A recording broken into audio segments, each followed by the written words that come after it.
Andrew Johnson was the 17th President of the United States, serving from 1865 to 1869.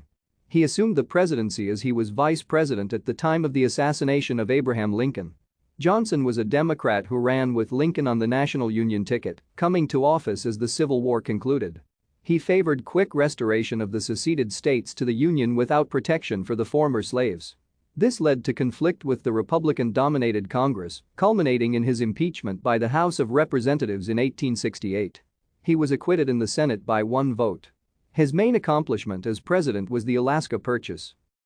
Johnson was born in poverty in Raleigh, North Carolina, and never attended school.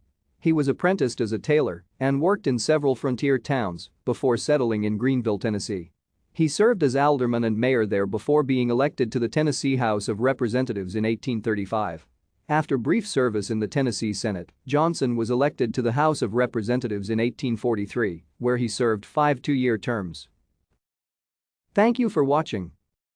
Like and subscribe if you would like to view more of our videos. Have a nice day.